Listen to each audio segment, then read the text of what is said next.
Hola, buenas tardes.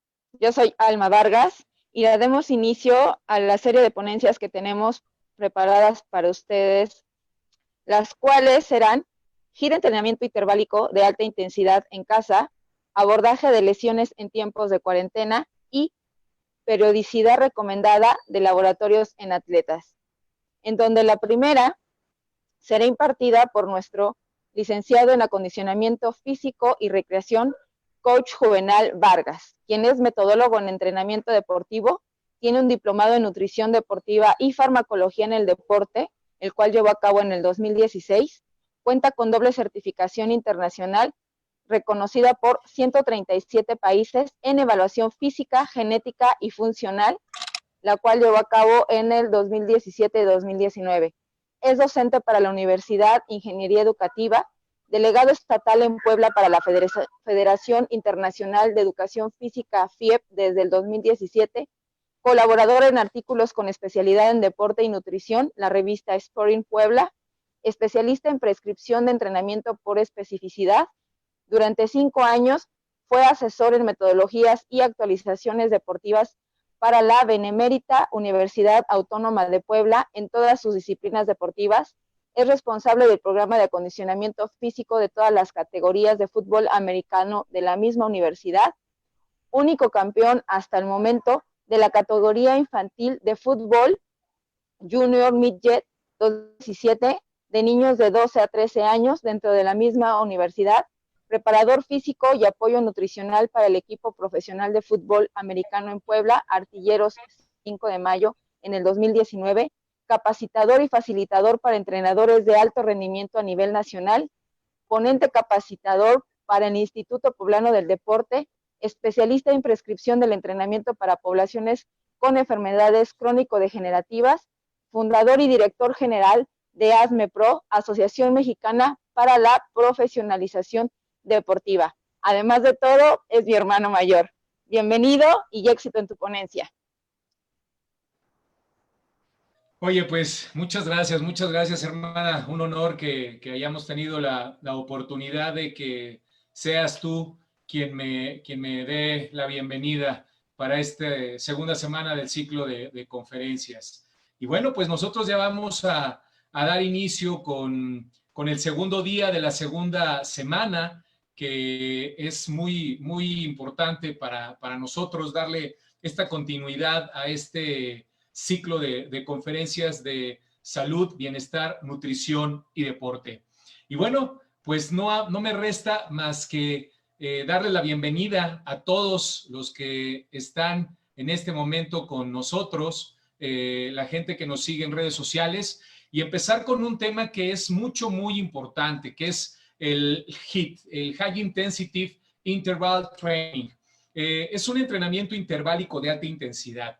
La realidad es que este tipo de entrenamiento ha tomado mucha fuerza en estos últimos años, principalmente de 7, 8 años para acá, tal vez la última década, pero ahorita principalmente 2017, 2018, 2019 y 20, la gente lo ha adoptado muchísimo más. ¿Por qué? Porque resulta que se han estado haciendo muchos estudios respecto al HIIT y todos los beneficios que se tienen con respecto a este método de entrenamiento interválico de alta intensidad. Bueno, pues sin más preámbulos, vamos a dar inicio a nuestra conferencia. Primero quiero decirles que este entrenamiento de HIIT es un entrenamiento rápido, es un entrenamiento eficiente y es un entrenamiento que sí funciona. Y funciona en diferentes ramas y en diferentes situaciones del día a día. Pero antes de entrar a ello, me gustaría hablar con ustedes sobre la anatomía del HIIT, en puntos que lo engloban prácticamente todo, que quiero que ustedes empiecen a visualizar. La primera es que eleva la velocidad del corazón y debemos de provocar que ese estímulo llegue entre el 90 y el 100% de la frecuencia cardíaca máxima. Si no logramos este estímulo, no estamos hablando de un entrenamiento interválico de alta intensidad. Después, mientras más intenso sea y menos tiempo tenga de recuperación, voy a provocar una deuda de oxígeno. del consumo máximo de oxígeno voy a provocar una deuda. Esa deuda de oxígeno me va a dar un efecto EPOC, que más adelante lo vamos a ver, y es ahí donde provocamos ciertas reacciones fisiológicas y metabólicas benéficas para el cuerpo. Además, nuestro ritmo metabólico aumenta y por supuesto va a necesitar mayor aporte de sustratos energéticos como son la glucosa y los lípidos. No solo eso, también el HIIT debemos de estar trabajándolo en periodos cortos, pero a máximo esfuerzo y con periodos cortos de recuperación. Lo que les decía del efecto EPOC es que va a provocar un consumo de oxígeno post ejercicio y esto puede darse desde las 18 horas, 24, 36 o hasta 48 horas posteriores al ejercicio.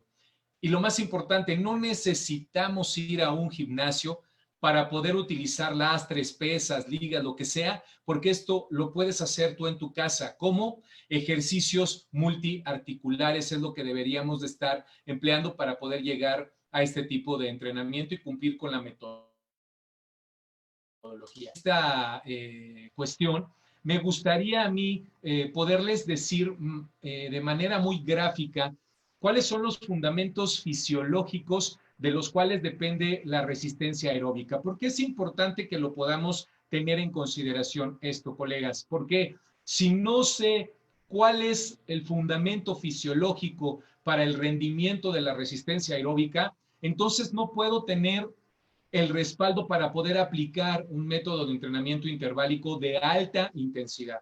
Es importante subrayarlo, alta intensidad.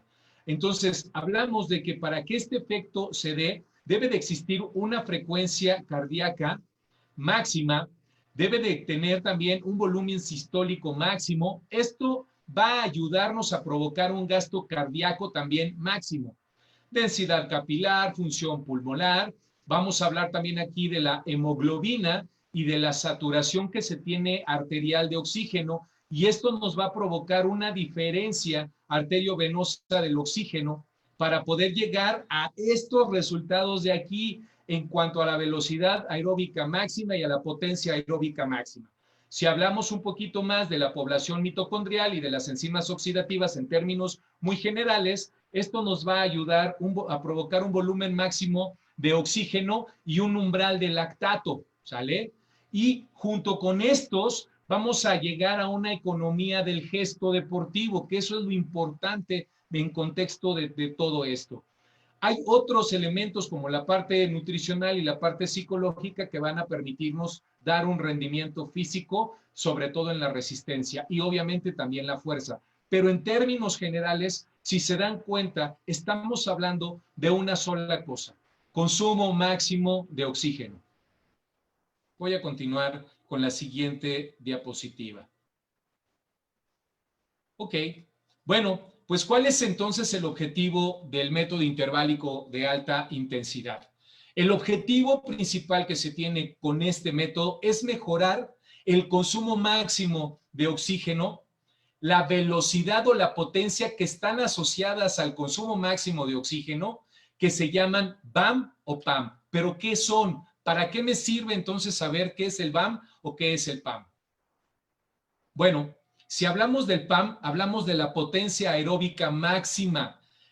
Esto se va a expresar mediante vatios y los vatios son la fuerza o el troque que puede generar un deportista dentro de esta situación aeróbica. Es decir, la potencia con la que haga esa fuerza, esa continuidad, va a provocar menos repeticiones y con ello un gasto calórico adicional o un gasto en oxígeno adicional. Y si a eso le agregamos el BAM, que es la velocidad aeróbica máxima que puede generar nuestro cuerpo mediante las vías aeróbicas, pues obviamente la economía que se va a tener en cuanto a estos sustratos energéticos, pues es mayor y se va a potenciar. Y esto lo vamos a ver, por ejemplo, en la economía de carrera. No necesitaríamos estarle dando tantas zancadas o tantas veces las repeticiones para llegar a un objetivo. Con la potencia aeróbica máxima y con la velocidad aeróbica máxima nos va a permitir sin tener tanto ese desgaste de manera aeróbica. Cuando hablamos del consumo máximo de oxígeno, quiere decir que habla de la máxima cantidad de oxígeno que nuestro cuerpo puede transportar. Es decir, lo que nosotros podemos atraer del medio exterior, la manera en la que lo captamos, nos va a decir cuánto tiempo o en cuántos minutos vamos a poder transportar este oxígeno a todo nuestro cuerpo. Y esto se lee miligramos por kilogramo por minuto. ¿Qué quiero decirles con esto, colegas? Algo muy importante. Mientras mayor captación de oxígeno tengamos en nuestro cuerpo, mejor va a ser el rendimiento y la recuperación. Mientras menos tengamos oxígeno en nuestro cuerpo, va a bajar el rendimiento y vamos a tardar más tiempo en recuperarnos. Entonces, ¿qué quiero decirles? Que si yo tengo una capacidad aeróbica desarrollada y entonces estoy captando mayor cantidad de oxígeno en mi cuerpo, mis tiempos de recuperación van a ser muchísimo más rápidos cada vez que haga un ejercicio y esto se va a ir potenciando cada vez más, cada vez más, cada vez más. Pero si dejo de aeróbica, por supuesto voy a tener un efecto adverso, que es ya no voy a captar la misma cantidad de oxígeno en las células, por lo tanto mi rendimiento va a bajar. No me pueden dejar mentir, colegas. ¿Cuántos de ustedes no han dejado de hacer ejercicio durante esta pandemia? ¿Qué pasaría si en este momento salieran a correr los 5 kilómetros o los 10 kilómetros que normalmente corrían de manera cotidiana? No les daría el rendimiento. ¿Por qué? Porque la captación del oxígeno ha disminuido. Espero hasta aquí ir siendo un poco claro. Es un tema muy extenso y la realidad es que por el poco tiempo que tenemos, pues es a términos generales. Sin embargo, si ponen sus preguntas en Facebook, con mucho gusto las voy a responder una a una. ¿Cuándo es más y cuándo es menos? ¿Cuándo puedo aplicar más cantidad de una carga? ¿Cuándo debo de aplicar menos carga física a mi entreno? Lo primero que tengo que hacer es conocer la genética y las capacidades aeróbicas que tiene nuestro deportista. ¿Mediante qué? Mediante test. Lo más recomendable es que se pueda hacer una prueba de esfuerzo. Obviamente esta prueba de esfuerzo, estamos hablando de tecnología de punta, en donde tendríamos que estar teniendo una mascarilla para poder estar checando esta hiperventilación o esta ventilación o este tránsito de oxígeno para saber exactamente cómo estamos teniendo esos resultados. No los tenemos, pero hay otros test que nos van a permitir llegar a esta parte del rendimiento y son importantes que ustedes los puedan aplicar. El test de Cooper, el test de Ruffier, hay diferentes tests en donde nos podemos apoyar. Este de la mascarilla es muy específico. Y hay valores aproximados cuando estamos hablando del oxígeno máximo que podemos tener. En hombres de manera regular deben de estar entre 40 y 55 miligramos por kilogramo por minuto. En el caso de las mujeres es un poco menos, 35 a 45 miligramos por kilogramo por minuto.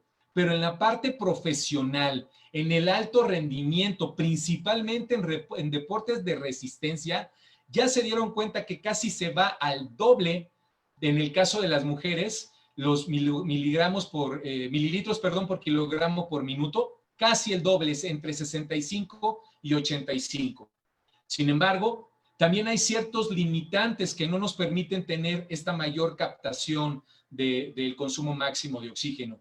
Y el principal limitante que tenemos es el gasto cardíaco. Hay otros tres que se suman al gasto cardíaco, como lo es la capacidad de difusión pulmonar, también la capacidad de transporte de oxígeno y, por supuesto, los músculos esqueléticos.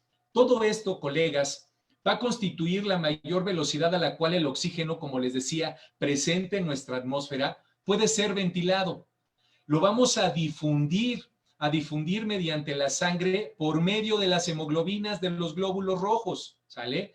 Y esto se va a utilizar mediante las mitocondrias para reducirse en agua y poder tener un proceso de una resíntesis de ATP. Así es, colegas, hablamos del adenosín trifosfato. Y entonces ya estamos entrando también a ese tipo de sustratos energéticos y de vías metabólicas. Es importante comentarles que hay una diferencia entre el método Fartlek, que podría ser también un método interválico y el método HIIT, que es de hecho un método interválico. Cuando hablamos de un método fartlek, este aumenta y disminuye la velocidad en la carrera al aire libre. Varía la carga del entrenamiento, no siempre es lo mismo. ¿Por qué? Porque vamos a depender de las variables que existen en el terreno o en la superficie en la que estamos aplicando el fartlek. Entonces, por lo tanto, los cambios que se harían dentro del fartlek no son sistemáticos, son variables, ¿ok? Pueden durar en un lapso, no sé, 20 segundos, en el siguiente 30 y así sucesivamente. No hay una continuidad, no estaríamos provocando llegar a estos efectos de la alta intensidad. Y principalmente en el fartlek vamos a trabajar entre el 70 y el 85% de la frecuencia cardíaca máxima. En el caso del HIIT, por ejemplo, lo podemos realizar en casa o al aire libre. No necesitamos lastres para poderlo lograr, no necesitamos un terreno amplio para poderlo hacer. La carga es mucho más definida y tenemos que hacerla por el principio de la individualidad.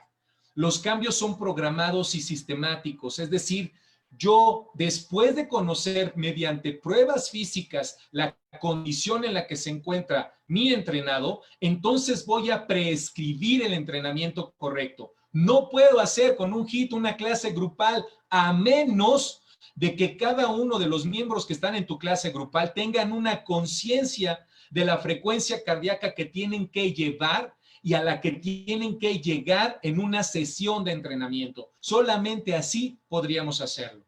La selección de elementos tienen que ser, lo podemos empatar con gestos deportivos. ¿Qué quiero decir? Que también podemos utilizar este tipo de herramienta para bajarla o trasladarla a deportes y manejar entrenamiento de manera específica. Ya no nada más estoy hablando del principio de la individualidad, colegas. Ya también estoy hablando del principio de la especificidad. Y el trabajo debe de ser mayor del 90% de la frecuencia cardíaca. Y ojo, es muy importante, cuando estoy trabajando sobre este método interválico de alta intensidad, mis sesiones de entrenamiento para la gente que tiene maestría deportiva no pueden ser mayores a los 30 minutos de efectividad. 30 minutos de efectividad, ¿ok? Bueno, hay ciertas aplicaciones que se tienen en el HIIT como las más consentidas y les voy a enumerar tres: el fitness, los deportes, pero también la parte clínica y de investigación para mejorar la salud de las personas que lo tienen. Si hablamos en cuanto al fitness se refiere, vamos a hablar que esto nos va a provocar que se acelere nuestro metabolismo. Hay una alteración metabólica que se provoca durante el ejercicio.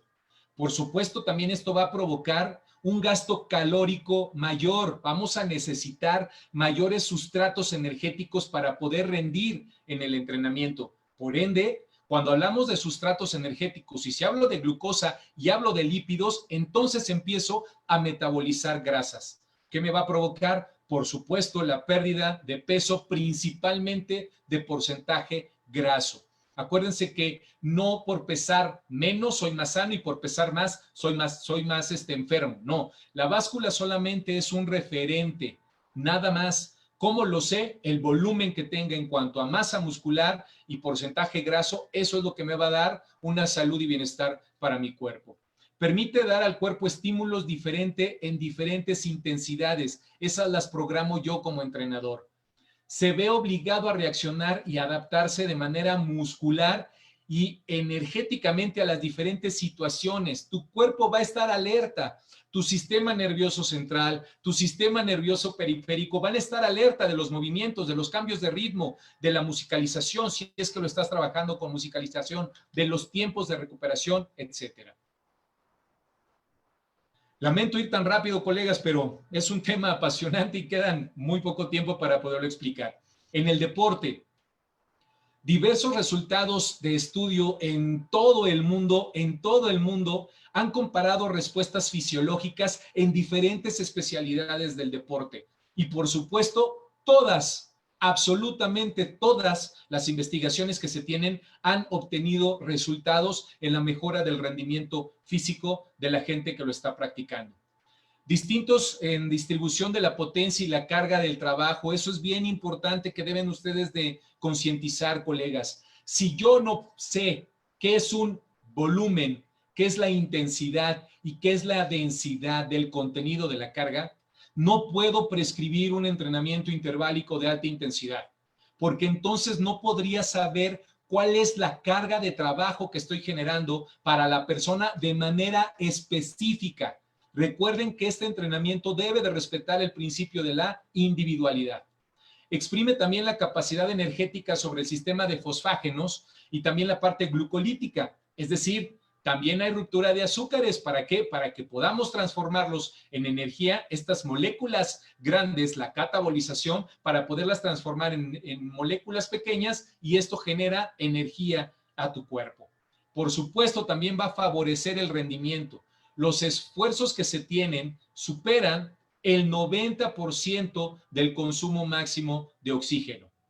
Va a fomentar la liberación de ciertas hormonas, entre ellas la famosa hormona de crecimiento, ¿sale? ¿Qué quiero decir con esto? Que estamos hablando de un entrenamiento que bien aplicado, con la dosis correcta, con la periodización correcta, estamos hablando que sería la fuente de la juventud. ¿Por qué? Porque no nada más es la hormona de crecimiento, sino también hablamos de testosterona, de catecolaminas y de endorfinas, entre otras.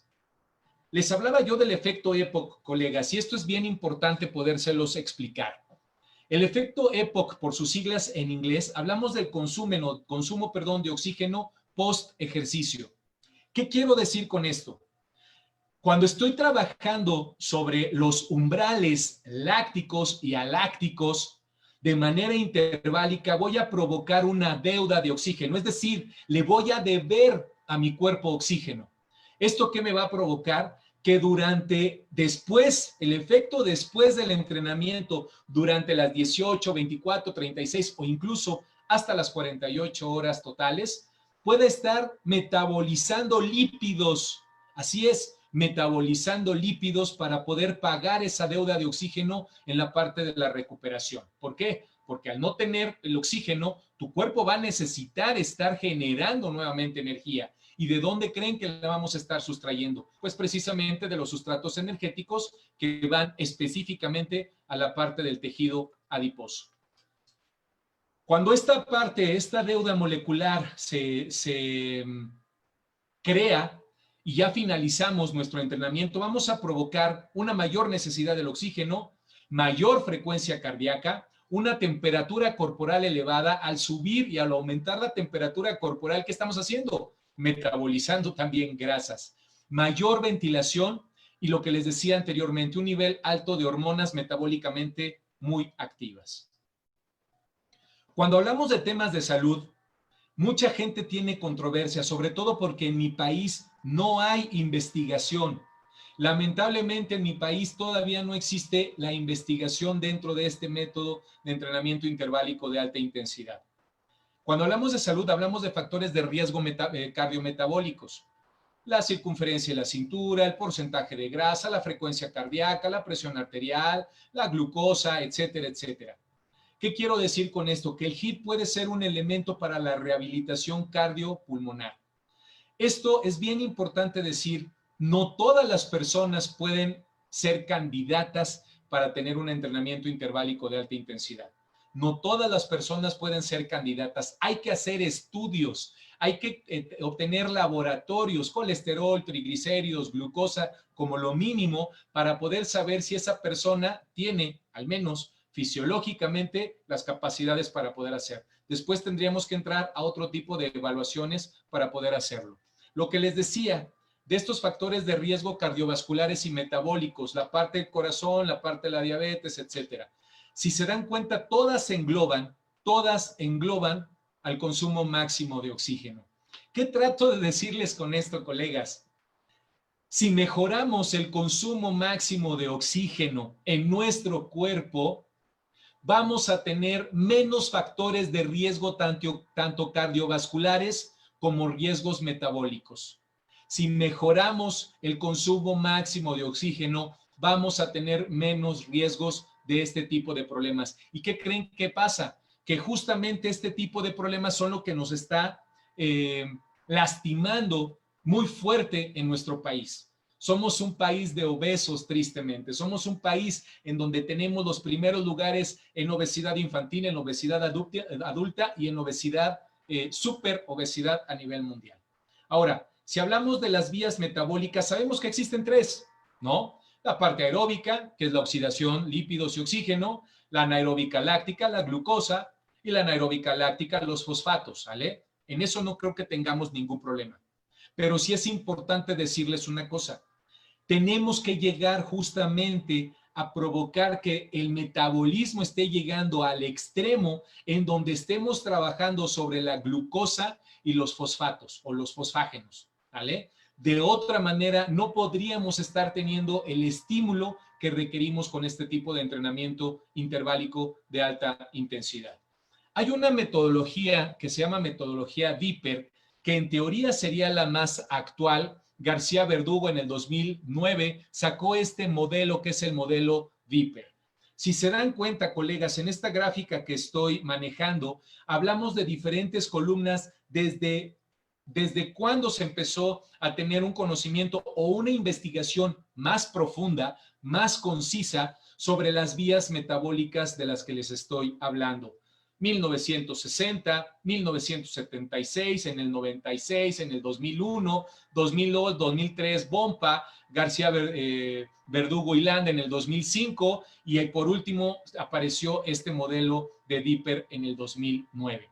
¿Para qué me sirve este tipo de modelo? Para entender cuando estoy hablando de una capacidad donde mi frecuencia cardíaca está rebasando los umbrales del 90% de mi frecuencia cardíaca máxima, debo de entender en dónde estoy entrando, ¿sale? Hablamos de que aquí estamos manejando la parte láctica extensiva, láctica intensiva e incluso podríamos rebasar la láctica láctica. Así es, colegas. Con este tipo de modelo nos va a permitir saber hacia dónde vamos a dirigirlo. Esta es una frase que me gustó mucho. En el metabolismo de la célula muscular, la mayor o menor participación de las vías oxidativas, la parte aeróbica, o glucolíticas citosólicas, va a depender de la disponibilidad de sustratos y de la intensidad del ejercicio. La alimentación, colegas, va a jugar un papel fundamental para que este efecto pueda darse. Si no tengo los nutrientes suficientes para este tipo de entrenamiento, voy a tener una glucólisis, una deuda de glucosa y esto puede provocarme hasta el desmayo. Hay elementos dentro de la tecnología que son importantes que nosotros podamos tener, que nosotros podamos conseguir. Sin ellos, nos va a costar mucho trabajo poder determinar si estamos aplicando el entrenamiento de manera correcta. El oxímetro, hay otro que también nos ayuda a la saturación de sangre en células, de la hemoglobina, los relojes inteligentes, el baumanómetro, que digamos que sería lo más estorboso que podríamos utilizar.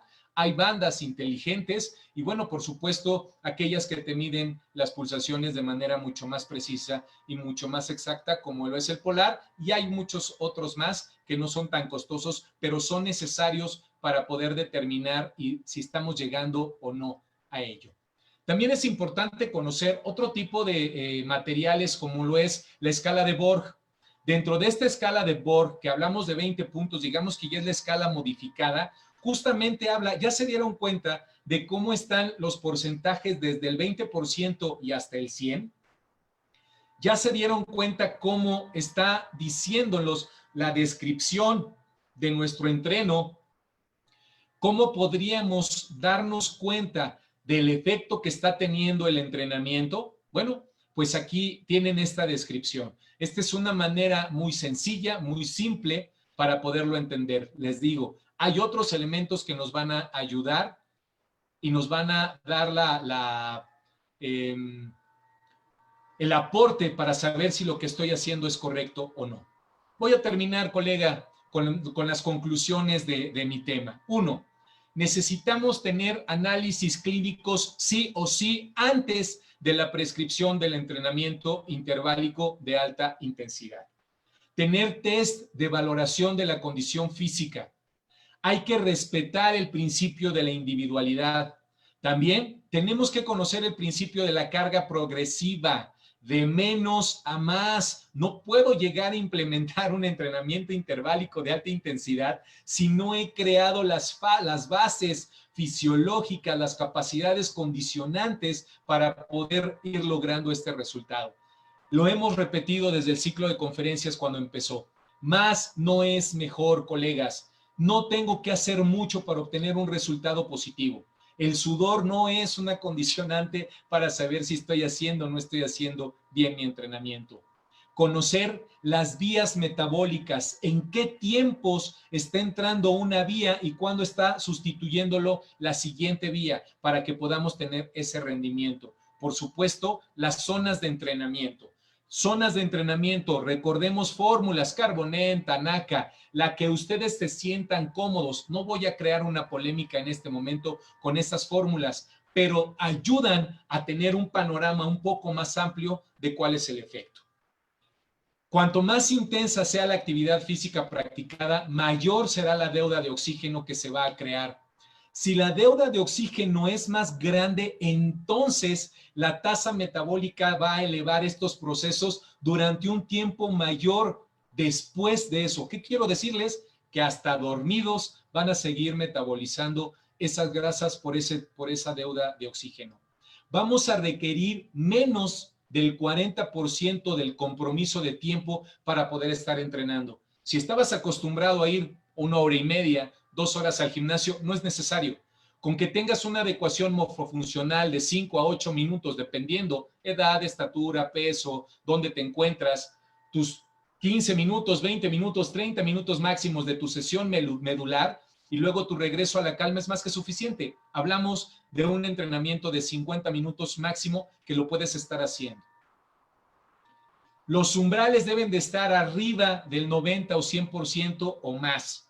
Hay atletas de alto rendimiento que tienen que llegar a más del 100%. Las sesiones, les decía, dependen de entre 20 y 30 minutos. No es un entrenamiento apto para todos. Y hay diferencias entre un FIT, que es un entrenamiento funcional interválico, que su tasa más o menos varía entre el 75 y el 85% de la frecuencia cardíaca máxima, HIIT, con una I, que es un entrenamiento, sí, interválico, pero no de alta intensidad. Es intenso, sí, pero no alta intensidad. ¿Por qué? Porque los umbrales que maneja son 75-85%. Y por último, el HIIT con doble I, el High Intensity Interval Training, que sus frecuencias cardíacas van entre 90 y el 100%.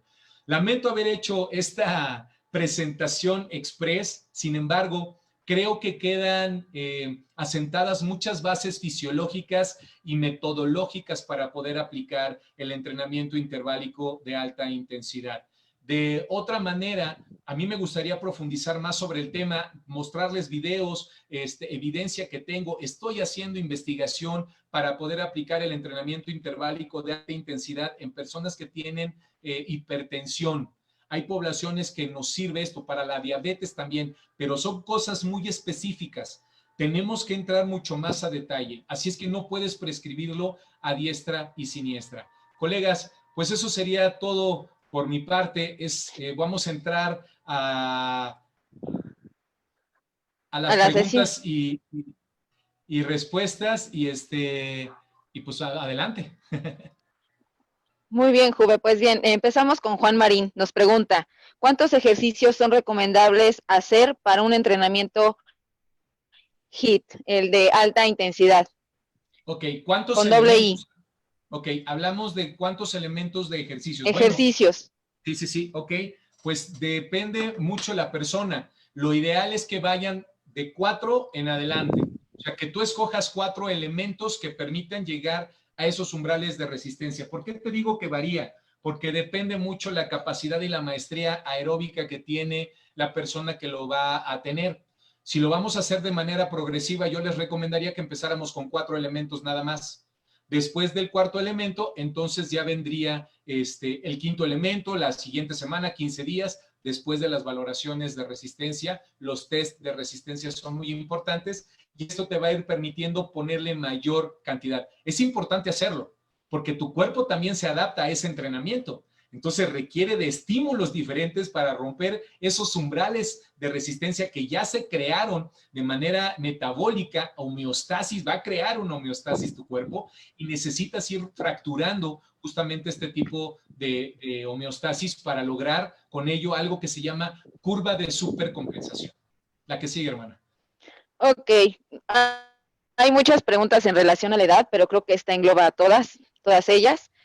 ¿Cuáles son los candidatos ideales para este tipo de entrenamiento? Es decir, novatos, intermedios o gente que ya tiene tiempo entrenando. Sí, lo ideal es que sea gente que ya tiene un poco más de tiempo entrenando. Les decía del principio de la ley de la carga progresiva, tenemos que ir de menos a más. Podemos estar trabajando primero con FIT o con HIIT con una sola I para poder llegar a estos umbrales. Por eso les decía que es muy importante los análisis clínicos. Su corazón es una bomba, ¿ok? Literal una bomba. Cuando más late tu corazón, más fuerza arroja en la sangre para cubrir toda la parte de oxigenación que requiere tu cuerpo.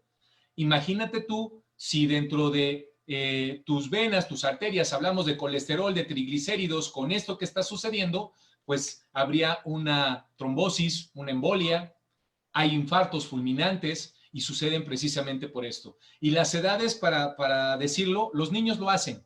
Los niños trabajan método interválico en el juego.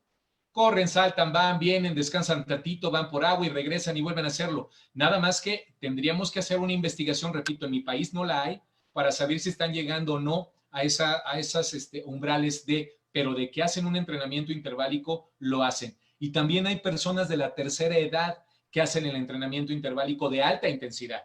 Porque recordemos que la capacidad que tiene tu corazón de bombeo va disminuyendo en cuanto a las pulsaciones de acuerdo a la edad, de acuerdo a tu rendimiento físico. Entonces, eso también te va provocando que tus zonas de entrenamiento vayan teniendo variables. La siguiente, hermana. Ok. Nos preguntan, ¿los ejercicios isocinéticos pueden ser aplicados en el HIIT? De Sara Romero. Sí, sí pueden ser aplicados en el HIIT. No habría ninguna contraindicación. Lo importante de este tipo de ejercicios es el tiempo que le estés determinando a esa carga física. Si vas a poner, por ejemplo, 5 elementos y vas a alternar algún ejercicio, entre ellos, esta micropausa que vas a hacer entre un elemento y otro es importante, ¿sale? Para el tiempo de recuperación. Al resto, al final de tu sesión de estos 5, esta pausa que estás dando, esta densidad que estás dando, es la que te va a marcar para la siguiente carga física. ¿Por qué? Porque hay reglas que se deben de respetar. Tu frecuencia cardíaca no puede ir por debajo, escuchen bien, por debajo del 70%, 65% de recuperación. Si va por debajo del 60%, cuando queramos nuevamente llegar al 90%, nos va a costar mucho trabajo hacerlo. No podemos darle tanto umbral o tanto tiempo de recuperación porque entonces la intensidad bajaría. Excelente, pues tenemos muchas preguntas, coach. La verdad es que no nos daría tiempo de contestar todas. Ya proyectaste tus redes sociales, entonces si pueden hacerle llegar las preguntas al coach, nosotros también se las haremos llegar para que quede más clara y tiene todos sus datos. Me despido con esta última, una felicitación de parte de Ángel Baños Aranda, que dice, buena ponencia, colega, como siempre dando una charla enriquecedora. Felicitaciones. Y por mi parte, pues no me queda más que sentirme muy orgullosa de que te presenté y aparte te cuestioné. Enhorabuena y gracias por hacerme formar parte de este ciclo de conferencias. Felicidades. Pues al contrario, muchas gracias a ti, hermana, por estar con nosotros.